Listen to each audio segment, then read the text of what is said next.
Ladies and gentlemen, boys and girls, children of all ages, welcome back to another edition of Clocking In, where we sit and talk about everything that's going on in the pit. We are currently on episode 5.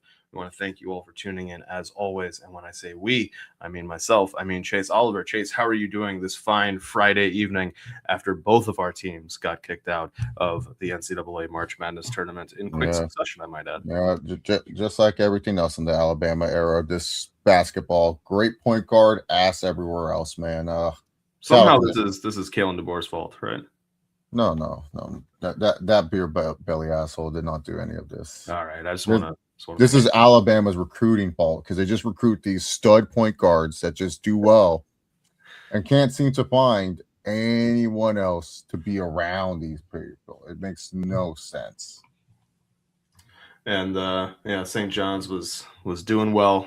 Where the school I went to in New York, where I got my bachelor's degree, where I met Sid actually. Sid and I have known each other for like 20 years now, which is pretty ridiculous. Isn't that weird, dude? Like sometimes you just forget how time flies by. I've been talking to this group of friends on the internet, like when I first started making wrestling videos and stuff in like 2011. And now it's like 2026. And I talk to these people more than I actually talk to my real life friends. And I'm like, that's crazy that I've known it. Like it's kind of crazy too. I think like the first time I interacted with Trio Heat was WrestleMania 39 season. Now it's like we're at WrestleMania 42 season. I'm like, what the fuck is this? It's like time flies by, bro. Yeah, it is. It is funny because Sid and I just have been recently reflecting on our friendship because the first episode of True Headphone Heat, which you guys can find on this channel, was about the J. Cole album, who famously went to St. John's. His senior year was our freshman year, but we never saw him, or at least I never saw him. I don't think Sid did either. But then our second one, which you can also catch here on this channel, was the 50 Cent versus T.I. Beef. And that was interesting because the first conversation Sid and I had was at a house party where we were arguing about this is in 2007, I think, who was the better businessman, Jay-Z or 50 Cent? Oh. And so like, just like the idea were you on this one? 50 Cent. At the time, for sure. That makes sense. And then actually, I would argue possibly even now with the amount of money that he's making with Power and Vitamin Water Studio and all that. Yeah, and that was like right around the time the Vitamin Water thing was happening.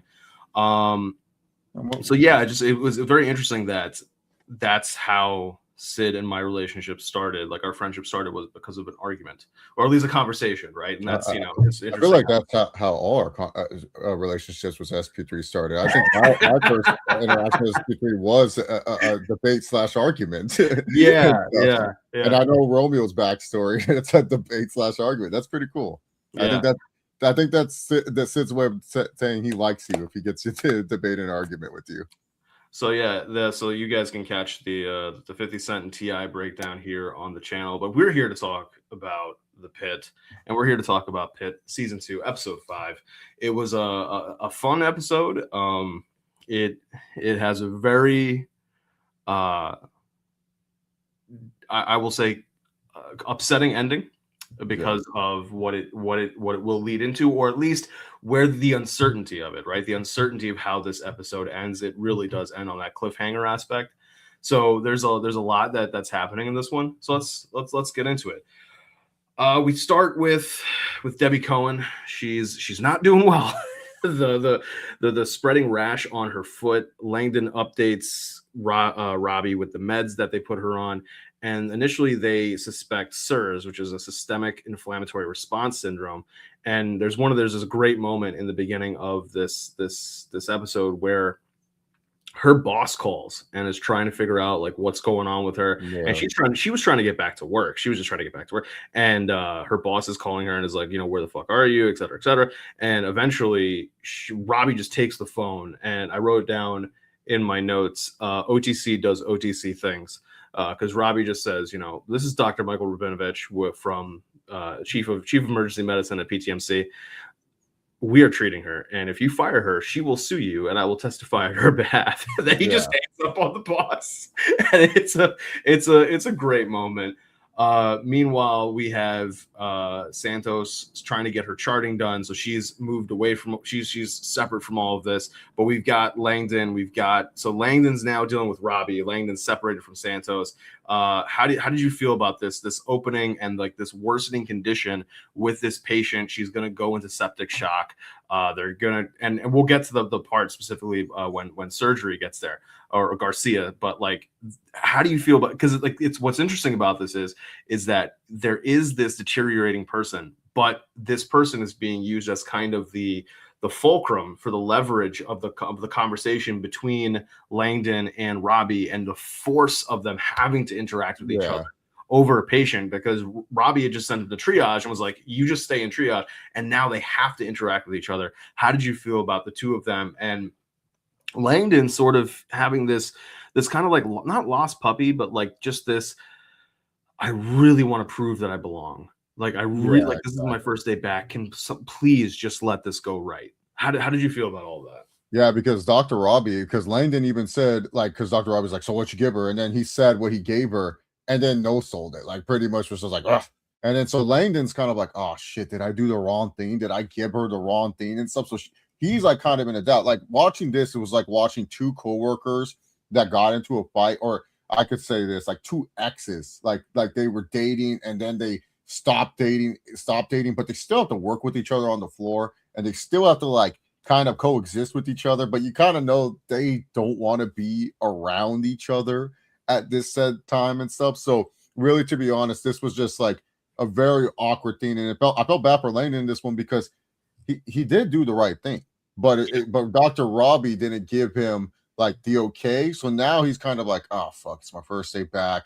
And then I was in triage because I was in the timeout zone. And then Dr. Alshimi said, hey, I can come out of the timeout zone. And now I have to go talk to Dr. Robbie. And it's very, very awkward. And I don't know what to say. Because normally, you know, if you saw season 1, Dr. Langdon was a dude, do this, do this, do this, do this. Like he had all the answers. Now he's kind of afraid to kind of be that competent doctor that he is, because Dr. Robbie kind of already shut him down. And now they have to deal with this lady, and he doesn't know what to really say, because he already feels like he fucked up, because he already gave her like maybe the wrong dosage, but he obviously didn't. He gave her. It's just Dr. Robbie just didn't say what he did right. Like he just kind of no sold him in this and was like, all right, and stuff like, yeah, it's awkward watching these two go at it. It's like, well, it's not fun. I don't like it. I feel bad for, because I've been in those situations like Dr. Langdon where you don't know where you're at with a certain coworker and stuff. So you do go like, do you talk to them? Do you not? Now I haven't been in a situation where I was stealing medicine from my workplace, and I should have been fired or put in jail. And for whatever reason, people like me and they kept me like, but I have been in arguments or spats with a coworker who I used to be close with, and now the relationship is not where it used to be and stuff. So like sometimes I'm like, do I approach the situation, or do I just let time heal all wounds and stuff? But yeah, no, I don't, you know, I have never been in that kind of situation. What's up, Volib? Have you watched The Pitt? It's one of the best shows on the HBO Max network.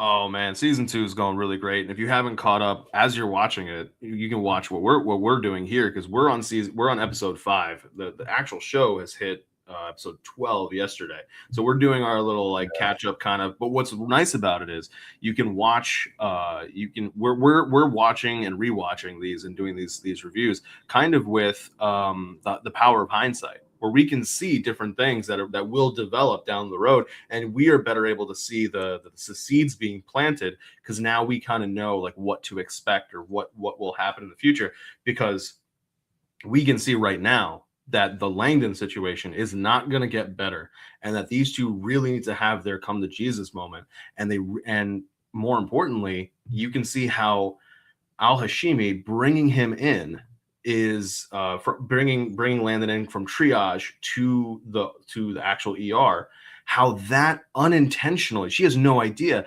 unintentionally like hurts her when it comes to dealing with Robbie, because Robbie's just, it reinforces in his mind that she's there to undermine him. Like like it just makes him look. It makes him more antsy. It makes him more defensive when they're having conversations. So we're gonna get into some of those. And to talk about Alashimi bringing back, it's also on Dr. Robbie for not like come forth to Alashimi why he doesn't want Langdon in there, because Alashimi, like, she's just like, why we're having one of our best doctors like in triage, like.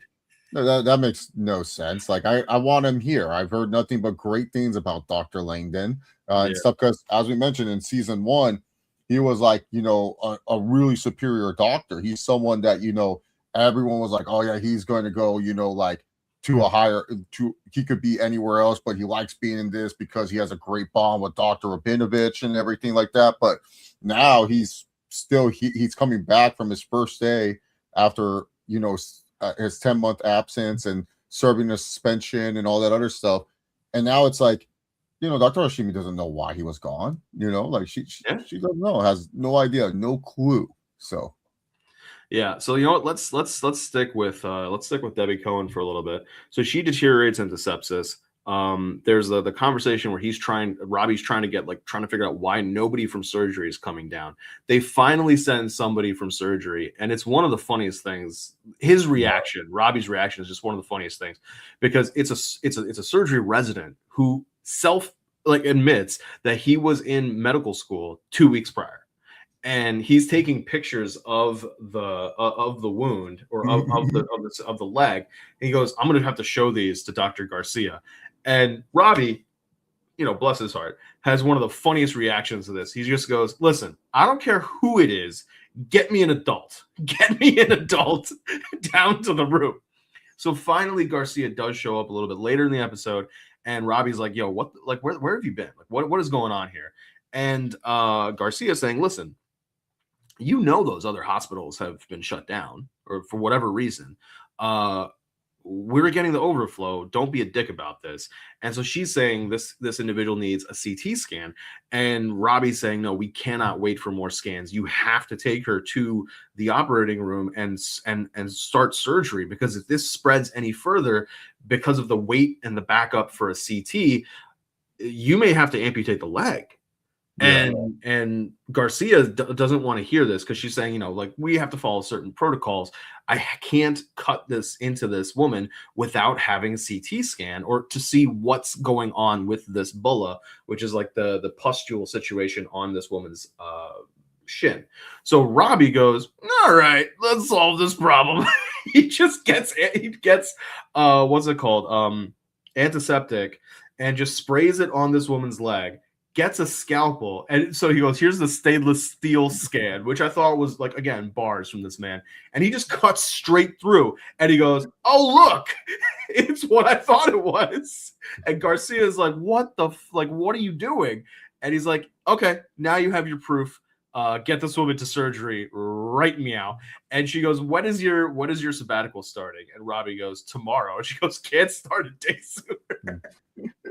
Well, this is why Dr. Rabinovich is one of the best characters. That is such a badass moment, man. Like, sometimes I wish, like, when I have like a weird, I want a doctor to do that. Just cut me open, figure it out. Like, why are we wasting times with all these tests? Like, Dr. Rabinovich, he had it not right to the T. Like, let's just go get it. Like, I understand where she was coming from, but come on, Dr. Robbie was trying to save this person's life right here, and I don't know. Yeah, it is a funny situation, because I started to, Colleen pointed out something to me, and I thought about it, and she's really right. It's that, like, Garcia, the reason why we see Garcia more than any of the other surgeons, right? We see, I think, Park the Shark sometime this season. I don't know, I forget if we've already seen him or if we see him. No, we see him. Yeah. Oh yeah, we have seen him. Okay, so what Colleen pointed out to me was that Garcia is probably the person that is sent as, like, the runner to the ER to figure out whatever's going on. Then she comes back to the OR, to the surgery section, and tells the other surgeons, like, this is da. So if you think about it, has to run interference, right? Because otherwise those surgeons would be like, why the fuck did the ER do this when they could have done this? Or what was the thought process here? So she's getting it from one side from the surgery side, and then when she comes down to the ER people are giving her shit too, because they're like, hey, you didn't get down here fast enough, or you just like cutting people, or what a la-di-da-di, whatever. So it's kind of interesting to think, what is because we don't see Garcia enough to really learn that much more about the character, as well as to understand like kind of the motivations and the things that make her tick. So it is, we don't get the depth of character. We also don't get enough of her to really see that her interactions are so short-lived, that it's so pithy and punchy that it's hard to understand why she may be that way. So it is interesting, especially because like when she's having this out with Robbie, that med student now turned surgeon that was a student 2 weeks ago is in the room with them. So she has to now be like, hey, to talk to that surgeon and be like, Robbie is Robbie. He's a little crazy. You'll get used to it, right? So it's like that level of interference that she has to run. It does kind of suck. But like, speaking of the fact that they are kind of starting to get overrun with these extra patients, either from Woodbridge or patients that would have gone to Westbridge, sorry. We now have more new patients coming in by ambulance, including we'll go with the funny one first. It's a young guy who was branded by his brother, not with like a heat brand or anything like that, but by dry ice brand. And I remember when I first watched this, I said to myself, well, that makes sense, like on theory, because I remember when I was a kid, we were learning about different things in science class. They were like, if you touch dry ice with your hand, your hand will be like, you'll get the burns and all that. And it stands to reason that you could super cool something that it would have a similar effect. They show the brand that this guy has, which they call the family crest, and they show the one that he gave his brother, and it's like, oh, that's just the Penguins logo.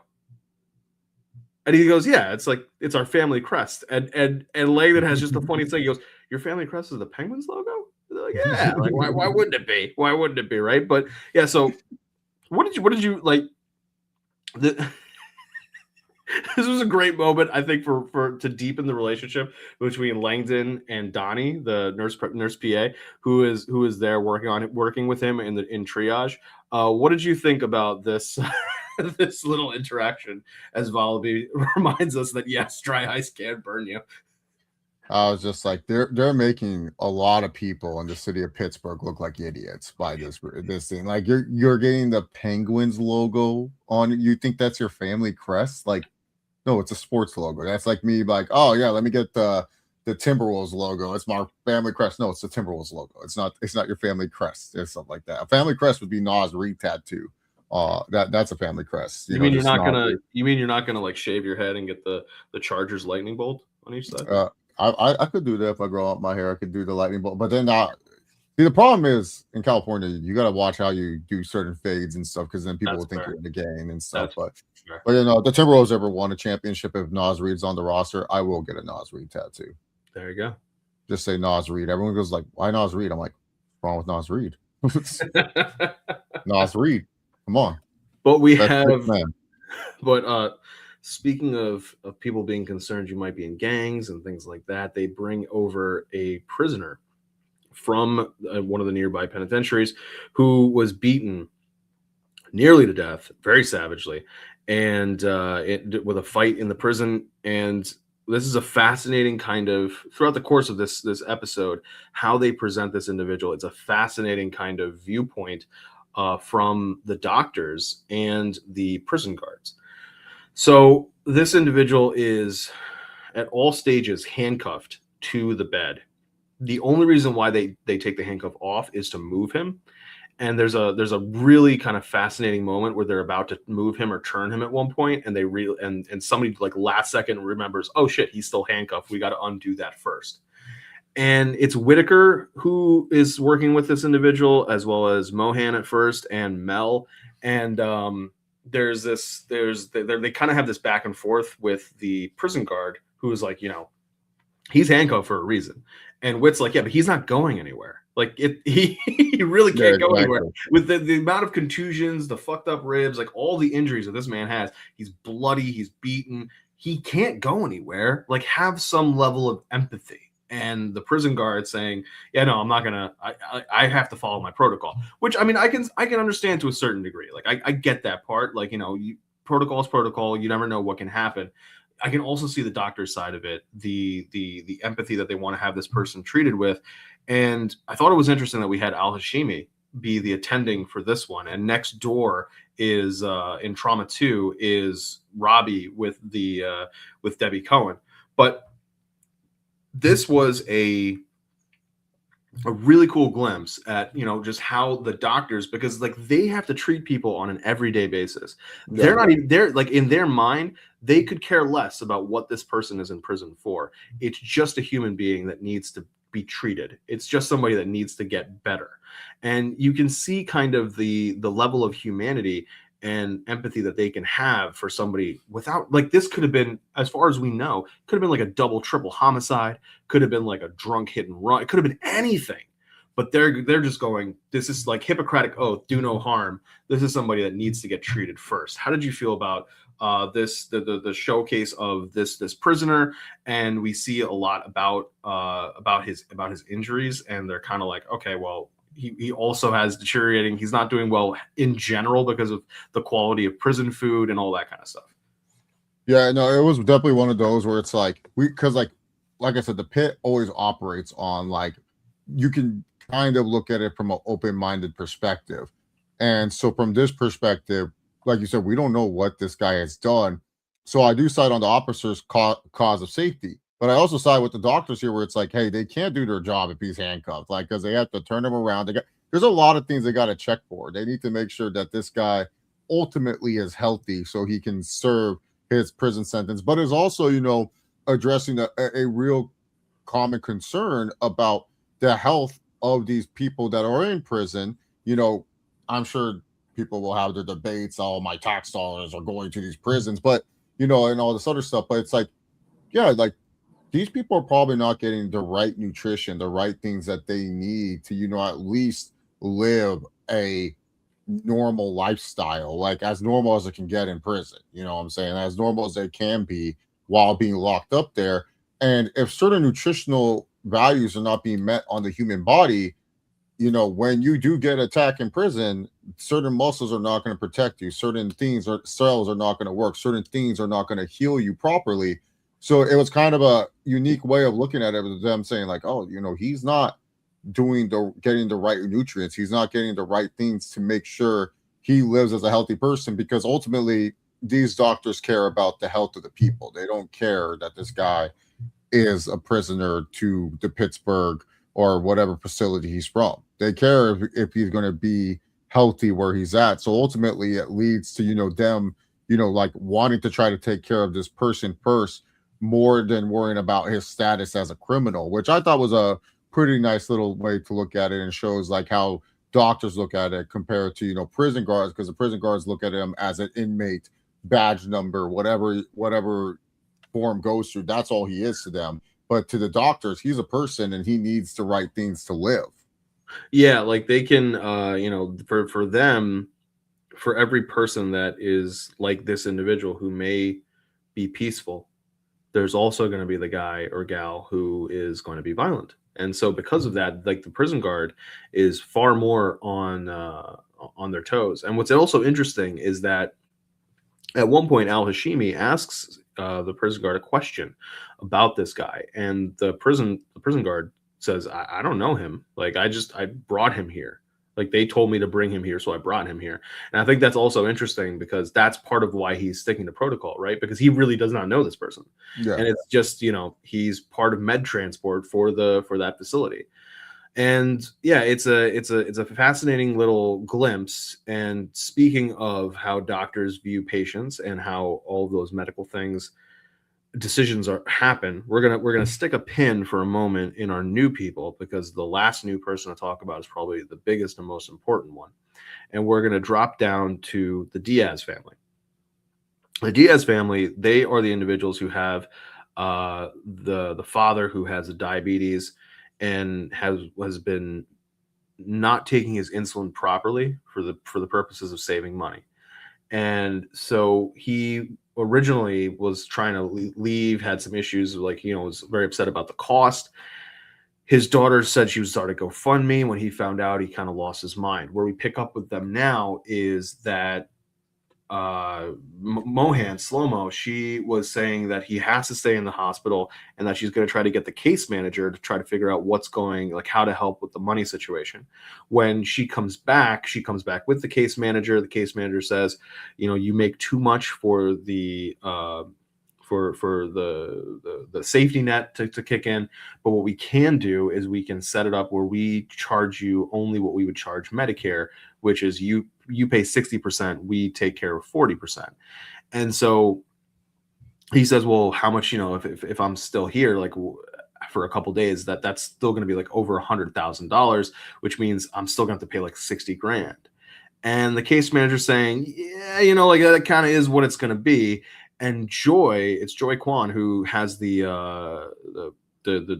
great idea to go, well, if we move him to med surge instead of having him be in ICU or in the ER, that would cut down on the cost a lot. Now, Colleen has explained to me once or twice what exactly the difference is between med surge, ER, and like ICU. I know the difference between ER and ICU, but specifically med surge, I'm not 100% sure on. I gotta have her explain it to me again. But basically, it's a little bit less intensive. Like it's the easiest way to explain, I guess, from what I remember her telling me, is that it would be as if you were almost fully admitted to the regular hospital for a general situation, but like a step below ER, but not like the actual general hospital.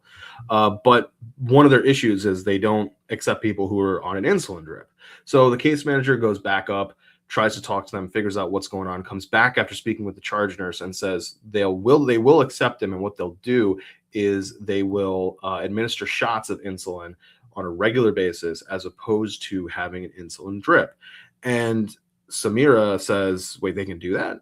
And the case manager says, well, that's what that charge nurse says, which is an indication, right, that med surge is like despite the surge in the name, it is a little bit less of a busyness as it is for the ER, because Samira is kind of amazed that they'd be able to time it every couple hours to be able to remember to give this person insulin, and they will be able to. So how did you feel about the Diaz family trying to potentially, and Joy points out afterwards that for her growing up, her family had to figure out ways to work the system because her grandmother had leukemia. And so that's how she kind of can think sort of outside of the box. So how did you feel about our moving forward of the Diaz family storyline? Kind of like it. Obviously, we're going to see how that turns out a little bit later, but it was a good, hopeful plot. It was like, oh, there's hope, like, as someone who has been in and out, like in his young 20s, out of hospitals, ERs and stuff, I actually been in med surge because that was the only way I could afford certain things, especially when my colon was getting worse. Med surge, I had to stay there for like 3 days to make sure I got the right medication in my body, so that way I could stop pooping, which sucked. So I know what she was talking about, because and med surge is like way more relaxed. Like literally, it's like, I really think it's like used for either people who are first starting out or they're looking to retire, because that was the most quiet I've ever seen a hospital or emergency. Like when I was in med surge, it literally it was chilling, bro. Like I was just like, man, this is chilling and stuff. But like, we'll talk about it more when we figure out what Diaz does decide to do and stuff, and I have my thoughts on that a little bit later.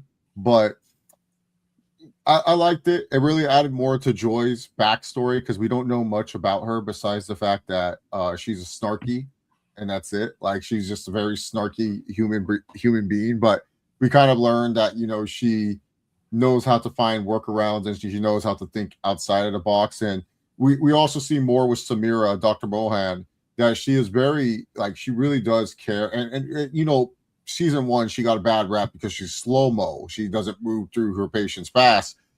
But you can kind of tell why she doesn't, because she actually cares about them as individuals. Like, like with Samira, there's certain things about her character that we've learned that she still hasn't found the boundaries of, you know, being a doctor and being a person who cares. Mm-hmm. You know, like she cares a lot about her patients and she wants them to have the best life possible if they come to see her.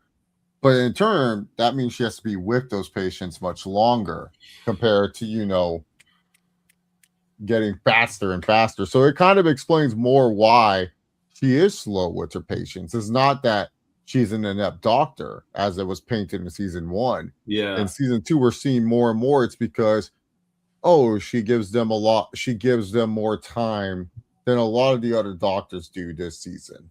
Yeah. And you know, we'll get into a doctor who doesn't or is having some issues dedicating time and effort to people. But before we do that, the case manager is Noelle, who runs into Robbie again. And there's a little bit more of this flirtation back between the two of them, which ends up with Robbie kind of, you know, being like, hey, why don't you come with me on this trip? And she's like, yeah, I'm not doing that. And she goes, I give it maybe 4 weeks, maybe 7 weeks tops before you lose your mind. He leaves and she's talking to Dana. And that's one of the funnier moments in the episode where Noelle is trying to kind of, you know, like I don't want to say empathize, but like kind of be like sister with Dana, and Dana's like, yeah, I'm not having this. Like I don't like we're not talking about Robbie. Like we are not talking. It's to the point that she says, I don't understand.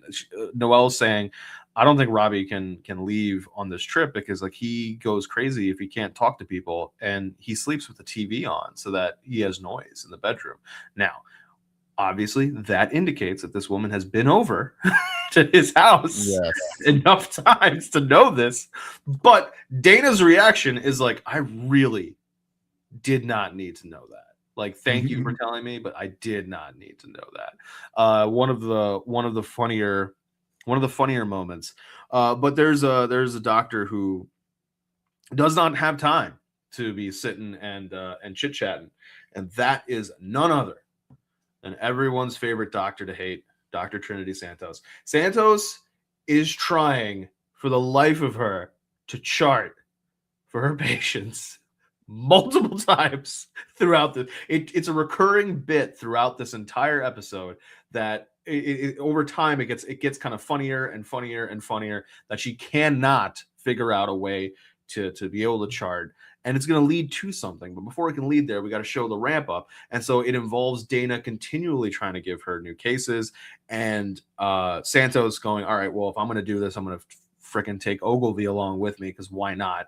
And so they have they have somebody, an old lady with bowel issues that is very constipated, and that leads to a really funny moment where they need to figure out that they need to do a disimpaction, which is going to involve basically, you know, manually getting shit, quite literally, out of this lady's ass and figuring out how to clean this. And it's one of the dirtier jobs that you would think, you know, in medical. Like, you don't think of this as something that doctors are doing or that's happening in medical environments, but it is, because people can get very constipated. And sometimes, and at one point, Ogilvy says, we should try an enema. And Santos points out to him, the patient said that an enema had been tried and was unsuccessful.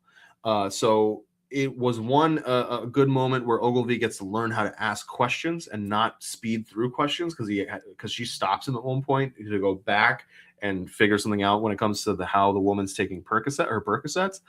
And also then once they figure out that it is a disimpaction, they go get Wit, and by they go get Wit, I mean Santos throws Wit under the bus. And it's like, Wit, you're gonna help us here. Wit is like, why would I do? I'm not a med student. And she goes, well, you know, like left seat, right seat, which is like basically the way I heard it was, she's saying like the each one teach one kind of thing.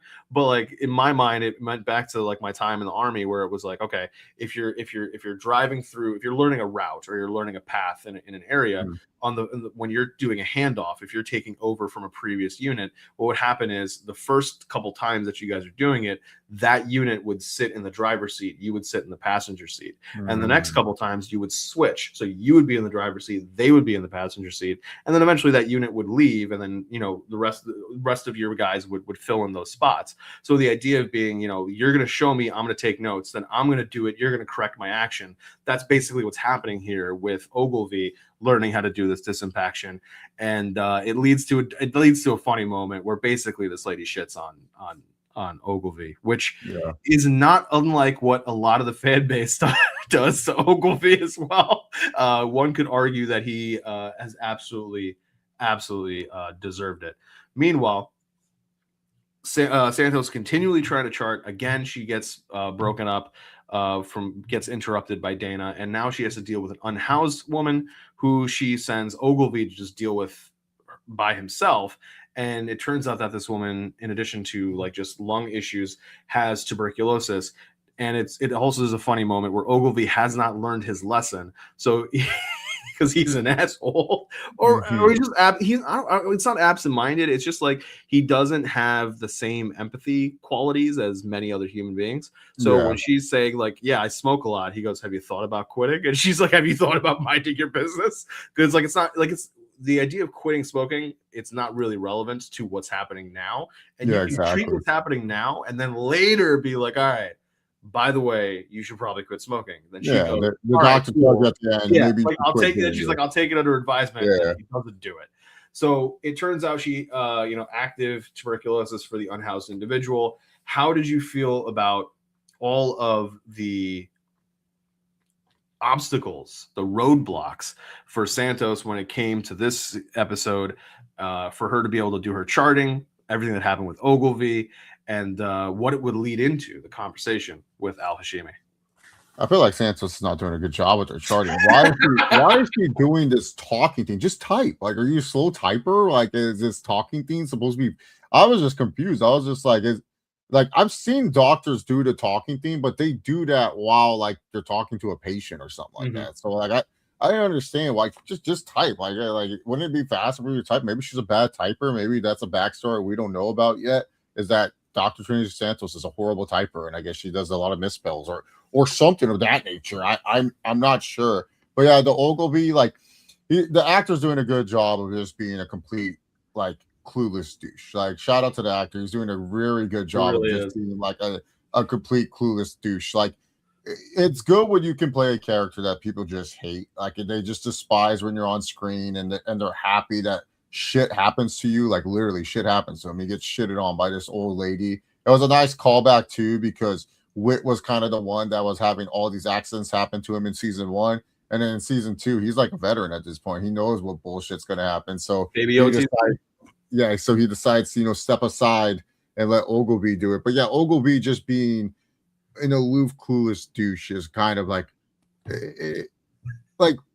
he obviously he has the skills, like he has the knowledge, he has the knowledge and stuff. He seems like a very smart individual, but it doesn't seem like he has the human compassion, and that's something that I don't think he will ever learn until later on, and maybe in future seasons. If this character is brought back for future seasons, we will see. I'm sure they'll keep him around if they do decide to for season 3, because you need at least one of those characters where it's like, oh fuck this guy, like every good med drama has that one character where you're like, fuck them, like you just don't like them no matter what. It's just, it's like last year it was for sure Santos. They are doing a sort of rehab, a loose rehab on Santos, while giving us depth. But simply by giving us depth on her, it's making her more sympathetic. So you need somebody new to kind of be that, to your point, fuck this guy again. Like, you need somebody new to be that. But that leads into a conversation between Santos and Al-Hashimi about Al-Hashimi again pushing the old AI app and saying, hey, if you do some of this stuff, you can be a little bit faster. And Robbie is like, it's like Robbie hears the word AI and just apparates from wherever he is to wherever he needs to be so he can have the arguments with Al-Hashimi about AI. And so they kind of go a little bit back and forth. And I think what was really cool was, and this is again what I was alluding to earlier with the issues between Langdon and Rabinovich, spilling over into the issues between Rabinovich and Al-Hashimi, we now have him asking her, "Hey, what's going on with your patients?" And she gives him like a brief, information thing, and she goes, "What's, why do you need to know, or what's going on?" And he goes, "Well, it's a good thing, I think, for all attendings to know what's going on with anybody else's patients, any other attendings patients, in case they got to jump in."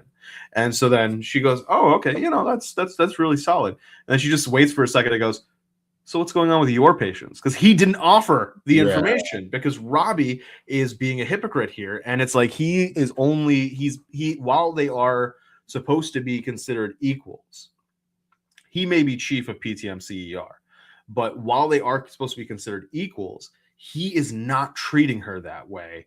And she knows it, and she can feel it.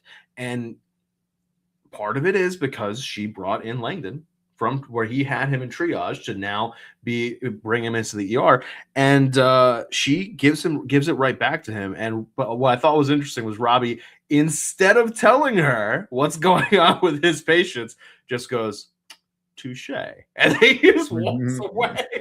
He just walks, so he doesn't actually do what she asked him to do. How did you feel about like this continuing conversation about AI, and then the continual headbutting, like the two kind of rams going at it between Robbie and Al-Hashimi?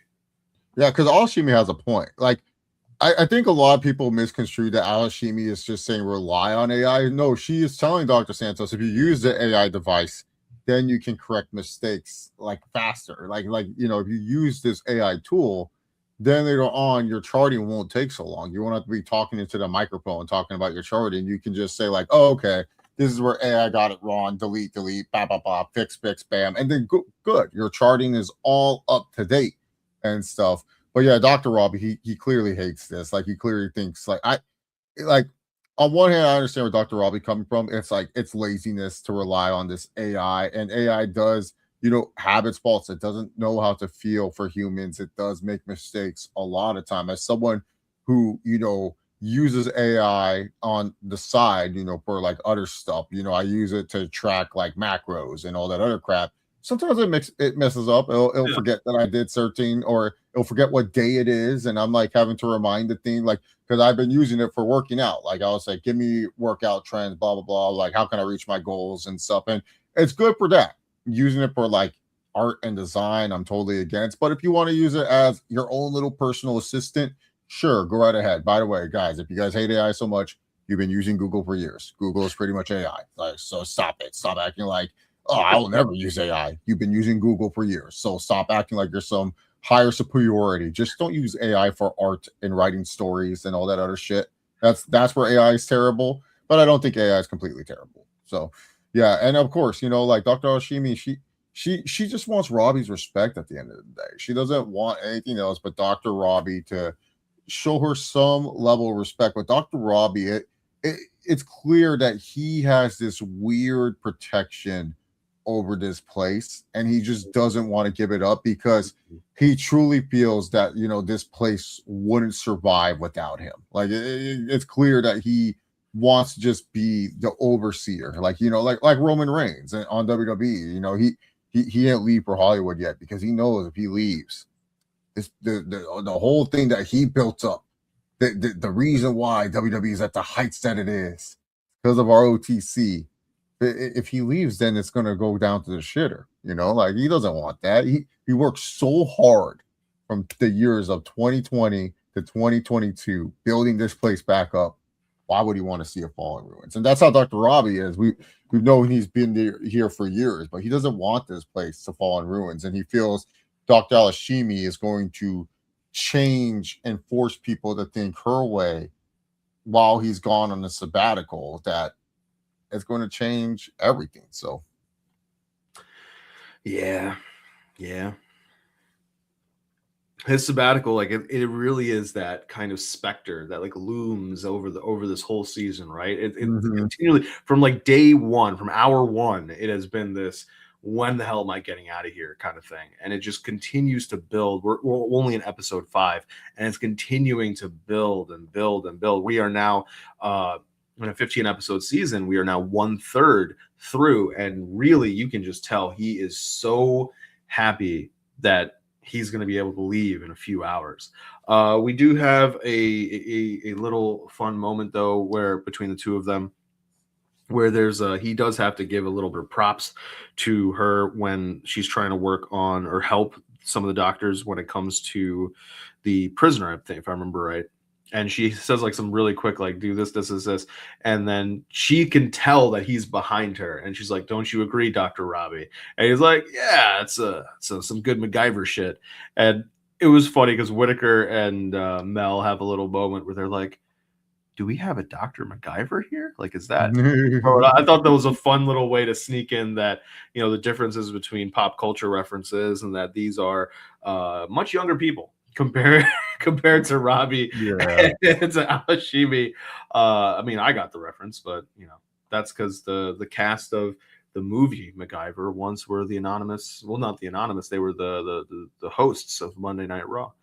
But no, wasn't that MacGruber? Yeah, it was MacGruber. Yeah, but they're spoofing. They're spoofing MacGyver. Yeah, I know that, but it was MacGruber. Yeah, the cast. They had a bunch of wrestlers in that movie. They all died on the first scene. They died in the truck. But that brings us to kind of the really quickly, because we should deal with it, even though I know it's going to annoy you. Mental health kid wakes up or is in the process of waking up. His sister is like, okay, our parents are going to be on the way, and she goes to the cafeteria to get some food or whatever, because they're like, you got to take care of yourself. Okay, cool, we've dealt with mental health patient guy. Let's move on. So I don't understand why this storyline got so much run on the Pitt this season. Like I'll say this, I know this is going to be a spoiler for one. They forgot about another storyline. This poor deaf lady. What's going on with her? We don't know yet. Oh, she got treated. No, she's still. I thought they left her. No, I think but from where we are in, I think episode 12, I think by now she has been treated. And no, because they were still waiting on something for her. Oh, maybe. Yeah, that's what I'm saying. Yeah, when we get to that point, you're gonna say like, what happened? What's going on with it? Yeah, but this storyline, every scene, it's the same shit. What's going on with my brother? We don't know. He's just on a cycle. Cycle? Oh my God! Like, I understand the message behind it. I get it. Mental health, and especially in the African American culture, sometimes does not get pretty much like doesn't get properly treated, and especially properly. How do I say this? Like, it gets overlooked. It gets overlooked, but it doesn't get properly advertised. I guess you could say, or properly promoted. So I understand, but this could have been solved in 2 episodes. The fact that we have to get an update it's like, did they not have anything else? I love how much you hate this. No, it's just like Santos with the dad beater last year, or the guy who. I don't know about that. Every episode we had to get a random ass update that was like, oh my God, we get it. Like, we don't know move on. Like, we have other better storylines to divulge into. This is not one of them. This is like the one storyline where I'm like, oh my goodness, like. It's the same shit. What's wrong with my brother? He's still recovering. He's on a cycle. Okay. Well, my parents here yet? No, they ain't here yet. Okay, let me know. And it's like, oh my God. Okay, let her know. Like, just tell us. Yeah, we still don't know what's wrong. They didn't even give us a good conclusion. They just told us that he may be crazy. He may be. Like, this is the worst storyline on the Pit. Yeah, no, the worst storyline of the year goes to this one. But it's not the if it is a storyline that has been bothering you because of its long running and long sufferingness.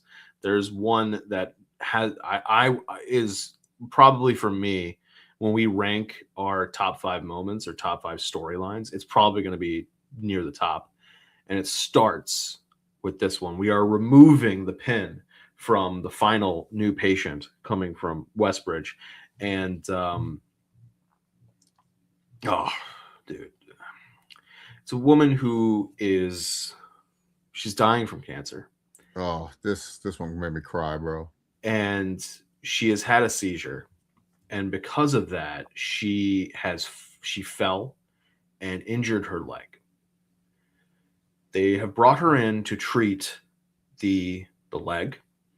The night shift charge nurse shows up, actually, Lena Hanzo, who moonlights as a death doula, who is someone who helps families navigate the final stages of life. The husband is kind of like you see a lot of times when people have terminal diagnoses for a wide variety of diseases, usually with cancer, there's a reliance upon the spouse or family member or something like that, to take care of you. And this is a moment where you really have to sit back, and it reinforces the idea that the most important decision to me in anybody's life is not where you go to school. It's not what job you have. It is who you choose or not choose, which is equally as important. Who you choose or not choose to start a family with. And for some people, they never get married or they never get a person, right? You don't necessarily need marriage, but like you never get a person. Some people do. And we see our divorce rates in this country, in the world. But that choice is one of the most important choices that you can make, because that person, you are asking that person to be there for you in these moments. You are saying to that person, if it was you in this position, I would be there for you in those moments. And we have had many cases. We have seen cases of people who, when the times got tough, forgot those vows. And we have also seen situations where people have stood up and done what needed to be done. And this husband really is trying. You can see it on his face. And God bless this woman. She is fighting to make sure that he doesn't have to deal with this. That he can find, like, she, like, and McKay, and I love that it was McKay. I love that it was McKay. It's really the only thing that she does in this episode is deal with this patient. Yeah. And it's a beautiful start to this storyline. And man, just the idea that, like, even in this moment, like what's happening in this specific episode, there is no idea that this woman could end up passing away. But the thought is there in the back of the mind. And that's the part of this that I think is fascinating. It's because you're not even thinking about it, right? Like, you're not thinking about it, but in the back of your mind, you're like, could this get worse? Or will she just get treated for this and move on? How did you feel about the start of this? Yeah, no, at first, like, they started it kind of weird because I didn't know what was going on. The husband seemed very off from the beginning because the wife, she was kind of like hesitant around him. But then once you see the future episodes, then you understand why she was hesitant around him. It wasn't because he was doing anything bad. It was because, hey, you know, he's too great of a guy. Like, this guy is actually just way too awesome. And right now I'm holding him back of being this awesome guy and stuff, because he was just like, he just felt bad and stuff. But like, if you watch his initial, you're like, something's wrong with this husband, because the wife don't seem too happy to see him come to the ER and stuff. And like I said, once you see the other episodes, you understand why she wasn't happy to see him and stuff, because she doesn't want him to see her in this pathetic state that she currently is in, like, you know, and stuff. And as someone who's had cancer, I can tell you that I didn't want people seeing me in my pathetic state. I didn't want anyone to see me in that. I have a girlfriend dealing with cancer right now. I can tell you right now, there's days where she doesn't want to see me, and it's not because of, and I understand, I get it, you know, I have a cheat code because I understand how to deal with this situation, because I've been through it. So I know what she's going through right now and her battle with it. So I know it's like, hey, you know, I get it. You need you want people to, because the one thing a lot of people don't understand when you're going through that much pain in your body, and there's the potential risk of you dying is you just want to be treated like a normal human being. You just want to be treated, and you're never going to be normal no matter how much you fight it and everything of that nature. You're always going to be sick. You're just going to be sick. You're always going to be hurting. You're always going to be in pain. But yet, sometimes people who don't treat you as normal, it kind of bugs you in some sense, where like you go like, oh, I'm just someone's Instagram post, or oh, I'm just there that way they can feel like they're a morally good person, and you start being a little bit jaded with humanity instead of like looking at it in a good way. That's something that I had to work on during because I keep in mind I got mine really young, so like I'm still immature when I got mine, and then later on, like my 30s are kind of like my 20s. Like I much more healthier than I ever been, but still like, like I've had a lot to open my doors and accept people helping me and all that other stuff. Like the mental, there is a mental side effect that happens with it and stuff. That's what I tell people all the time and whatnot. But yeah, no, this woman, like clearly she's in a immense amount of pain that we do not understand at this moment of time. But yeah, no, this is easily one of the top storylines. This is not a storyline where I got pissed when they showed them. I mean, there's a lot of consequences that go with this storyline, a lot of interesting, and also too, it was good, like you said, that McKay got this, because as we see, Dr. McKay talking about she hasn't got some action and stuff. Well, it's good to see, McKay see what a loving couple is like as this storyline progresses. I mean, I will say, when the first time I saw this, it made me think of you. And when I was doing the rewatch earlier today, it made me think of you again. And it was just like, yeah, like we also, it is interesting considering like my ethnicity has such a very large population in the world. But there's one of my uncles is related to me two ways, if that makes sense. That makes sense. By marriage, he's related to me, and then his brother, so he's related to me by marriage on my dad's side. Yeah, and then quite separately, his brother is married to my mom's sister, my aunt. Yeah, that makes sense. So like he's also technically related to me through that side. And he recently he just passed away. And the funeral was a couple days ago, and he was dealing with dementia for a few years. Oh. And the end of life care that my aunt was doing, like, it reminded me of of this father, or of this husband. And I can only imagine the pain and the suffering, and I completely get it, because even from like a dementia versus cancer versus whatever, it's still debilitating. And the idea that you would it still can kill you at the end of the day. But the thing is, like, from the debilitating standpoint, you would, even like for dementia, when you're lucid, right, versus cancer, generally speaking, when you're having a good day versus a bad day, when you're lucid, you'd be like, I don't want people to see me. Yeah, because exactly. you can understand when you're lucid that like you are not in a good spot. But at the same time, when you're lucid, that's arguably when you need people the most, so that you're able to remember them, that you're able to have those final moments with them. And the same thing with cancer, in the sense that you're not going to want to see people when you're having a bad day from chemo, or trying to recover from one round of chemo, knowing that on the calendar, you've already got the next round written down. There's so much that's going on, that to have the grace that has people to the grace to navigate through it, I think is commendable, and it's so amazing. And this is like, it might be my favorite storyline from this season. I think outside of like the interpersonal stuff, because like the Robbie Langdon and Robbie Alish, basically Robbie versus everybody, that's probably going to be the number one, I think. Oh, yeah.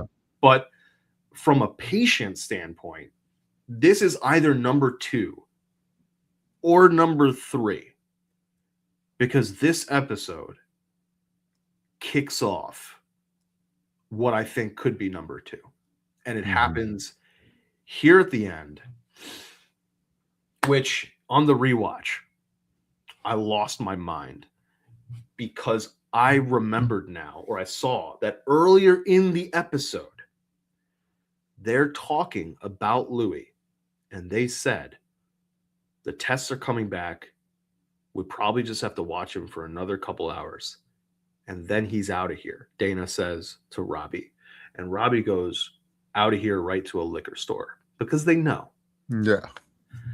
There is some patient that they had sent. They thought they were going to be able to send to Westbridge's ER. He comes back.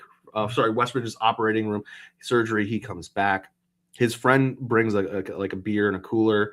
Dana has he's hungry. He wants something. Right. Dana has a funny moment where she's like, "You can't have the beer because one, surgery, two, this is a hospital." And Robbie grabs one of the cans and grabs two of them. He grabs two of them. And Al Hashimi's like, what are you getting started early? He goes, no, it's just something for a friend of mine who I think needs it, or I think wants it. And we know it's for Louis. We know. And it's this moment where it's like, yeah, there's so much happening, and Robbie understands that Louis is Louis, and he's gonna go once he's out of here to the liquor store and get more alcohol. And it's incredible that it is Langdon who is going to be the person who finds this. Langdon is walking by Louis' room, hears the alarm going off, and he's like, "Did you pull off your pulse ox? Did you pull off the one of the sensors that's on the fingers?" Because Louis tends to do that. He goes over there and he goes, "Wait a minute, no. The pulse ox thing is on Louis' finger. What's going on?"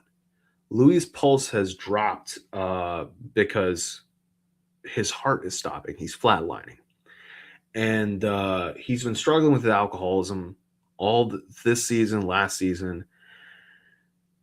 Langdon's trying to get him, resuscitate him. Robbie walks into the room because he was bringing the beer. Yeah. Not because he heard the alarm, because he was bringing the beer. And he's like, "What's going on?" And his first thought, you can see it on Robbie's face. The first thought is, what the fuck did Langdon do? Yeah. He's forgetting for a moment that it's Louis, that, he just sees, he knows that he was walking in there to talk to Louis, but he sees Langdon, he sees an issue, and he's like, what the fuck did Langdon do? And he's blinded for a moment by the anger. And it's because it encapsulates everything that's going on this entire season between Langdon and Robbie. In this moment, Robbie forgets that it's Louis, and he forgets that Langdon is a good doctor, and he just sees the guy that let him down. Yep. And he gets fucking pissed. And Langdon's like, "I thought he pulled his pulse ox off." And Robbie goes, "Well, he didn't."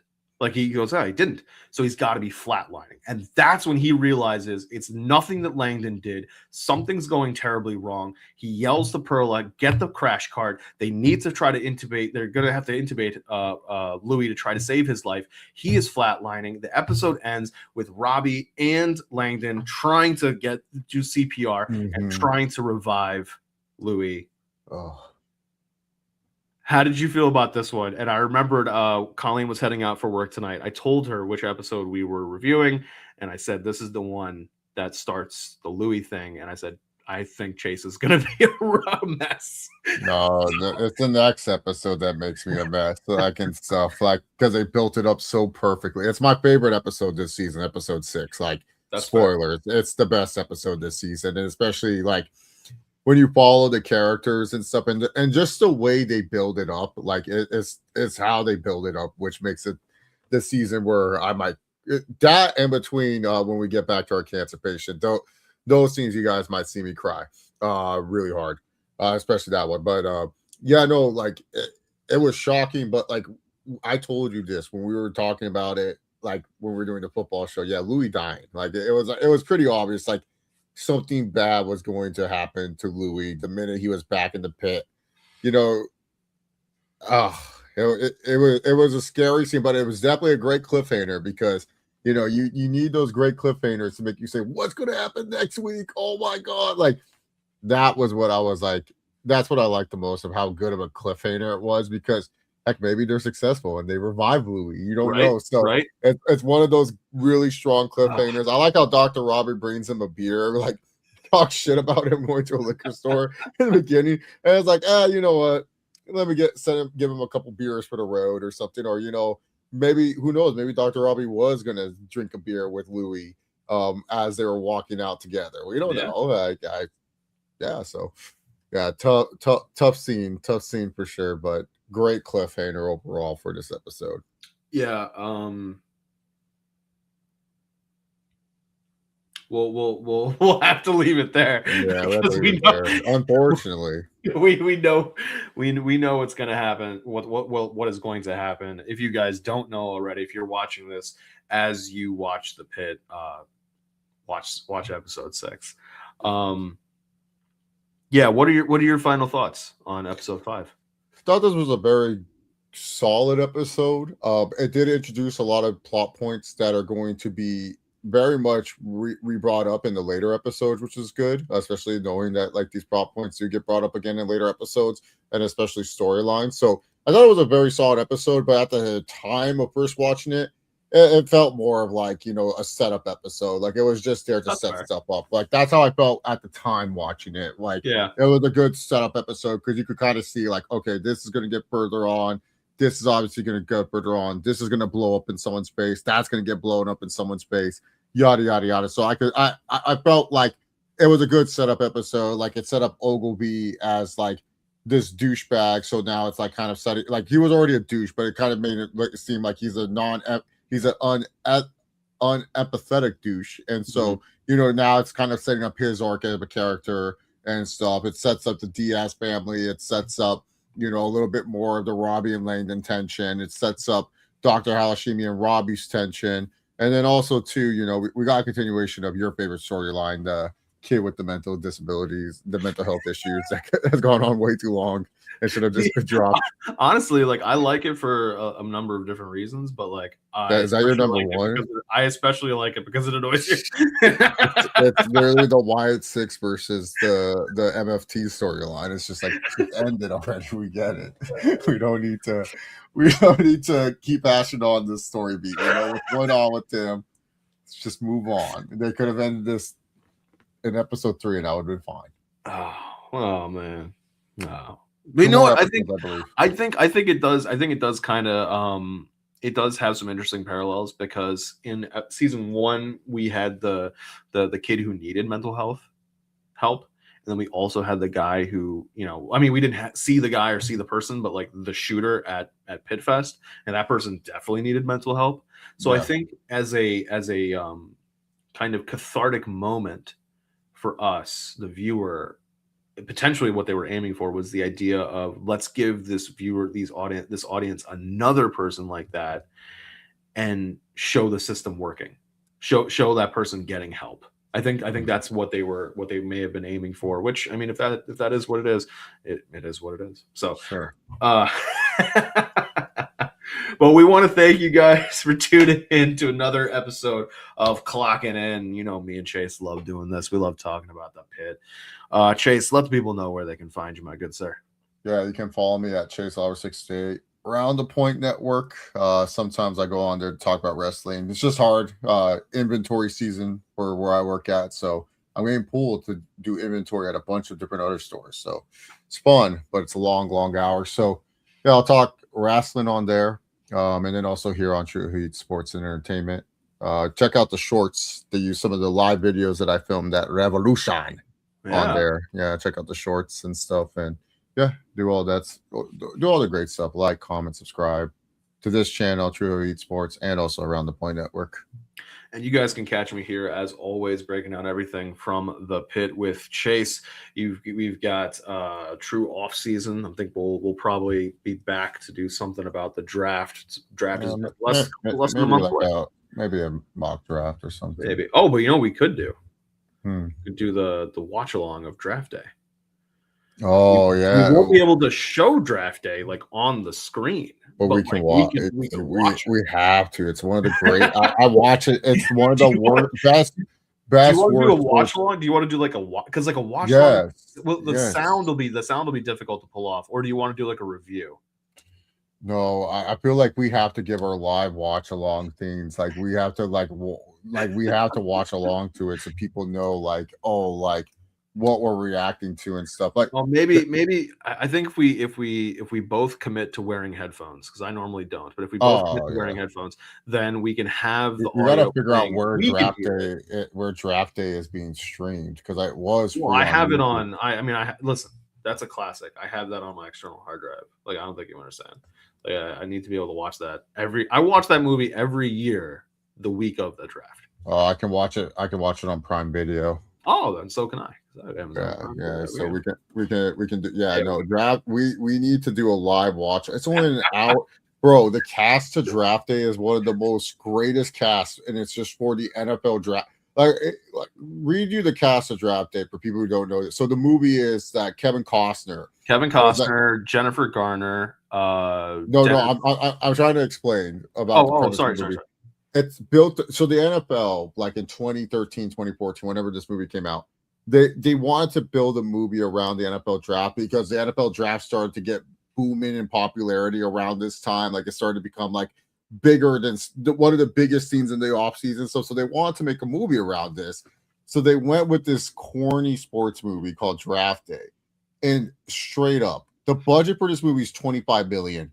Most of the 25 million went to the cast. They got Kevin Costner, Jennifer Gardner, Dennis Leary, freaking Chadwick, Chadwick Boseman's in this movie. It's like, what are we doing for a movie about the NFL draft? Like Kevin Costner is good enough. Tom Welling is in this. This is a former Superman. Yeah, Tom Welling is in the movie. He plays the owner, like Sam Elliott. Sam Elliott's in there for like a fucking 5-second cameo. Yeah. Like, you're talking to me about Bryce Callahan. Tell him my finest work. Bo Callahan. Bo Callahan. Don't my finest work.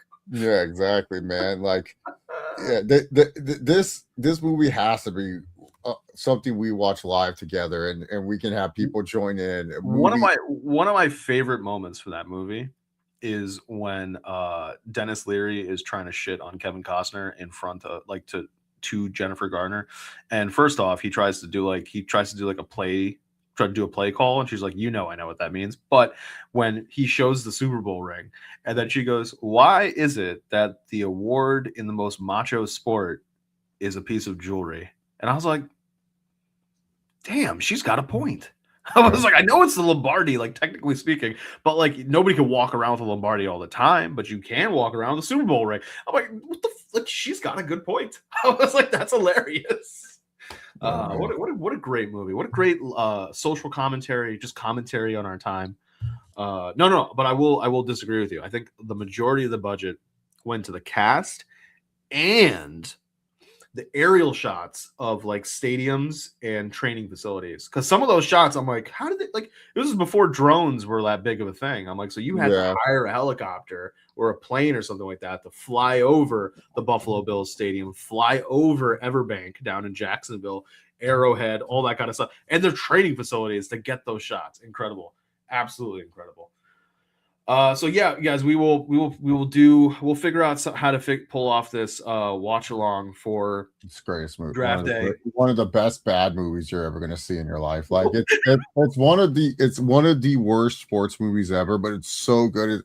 It's like it's that one bad movie you like, and you can't explain why you like it, but you like it's like Spider-Man 3 for me. I love Spider-Man 3. I will defend Spider-Man 3 until the day I die, like 100%. I think it's a great, like, if you don't cry when Tobey Maguire says punch me I bleed and stuff to prove that he's just as human as Mary Jane, I don't know what's wrong with you in this society. Spider-Man 3 is great. It's just they want to add Venom to the movie, which I understand. It's Venom. Venom. All the Venom movies, I defend all the Venom movies, how bad they are. I've only seen the first two. I didn't see the third one. Oh, the third one's atrocious, but I love it. Wait, hold on. What's your ranking of the Spider-Man movies? Like all the Spider-Man movies? Sure. All right, so Spider-Man. Wait, hold on. Actually, no. You know what? We're gonna do a ranking of all the Spider-Man movies. Oh yeah. We'll do a. There we go. But spoiler, Spider-Man 2, the original, is the #1. I don't want to hear it. Spider-Man movie. That's fair. That's fair. No Way Home is great. But let's just be real. It's a nostalgia fest. That's all it is. It's a nostalgia. Honestly, most of the Holland movies, very overrated. They're not Spider-Man movies. They're Iron Man villains. Yeah, they're people in every movie.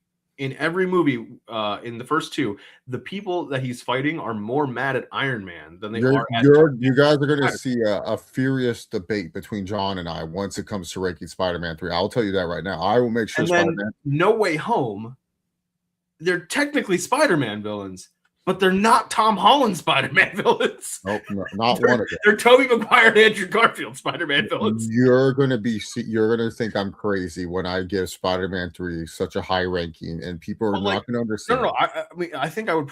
We'll get into it. No. I'm gonna make sure it gets over some of the Amazing Spider-Man movies. I'm gonna make sure of that. Oh, it would easily get over the second Amazing Spider-Man movie. That's the worst one. Easily. The worst. It doesn't even need to try, and it'll get over. Spider-Man 2 is the worst one. With the best music, by the way. Amazing Spider-Man 2 has the best music, but it's the worst movie. Well, guys, you can catch me here doing all kinds of fun shit with Chase. Oh yeah, it makes sense because the new Spider-Man comes out in July. You know what? I'm gonna talk to Sid, see if we the three of us, because Sid's gonna want to get involved. Oh, he's gonna hate my. Honestly, that might be the reason why I should get Sid involved. He's gonna hate that I love Spider-Man 3. I love Spider-Man 3. I'm not saying it's the best, but like when people say it's the worst, I'm like, no. Like, what are we doing here? It's the 2007, like 2 years after Spider-Man 2. Come on, like the studio ruined it. You know what we should do? How you and Sid reviewed all the Screams. We should review all the OG Spider-Man movies. I'd be down for that. Spider-Man 1, talk about that and stuff. Spider-Man 2, Spider-Man 3, Amazing Spider-Man 1, Amazing Spider-Man 2, honestly, and then all the Tom Holland. Honestly, I'm sold. That's where we're gonna figure out the way to do this. But as Chase alluded, Sid and I did have a Scream Fest. We did reviews of every single Scream, but then we did a master ranking of all the Scream movies. We did a master ranking of all the Ghostfaces. As I alluded to before, we had the 50 Cent versus T.I. conversation. You can also check out True Heel Heat Check 27. Luca MVP K'd out with the punctured lung. Then Sid also has the Ted season 1 and season 2 reviews and has started his series for Born Again season 2 for Daredevil. But as always, you guys can catch me here getting into a whole bunch of nonsense with Chase. So on behalf of myself, on behalf of Chase, we want to thank you guys for tuning in. This has been Clocking In the Pitt season 2, episode 5. Until next time.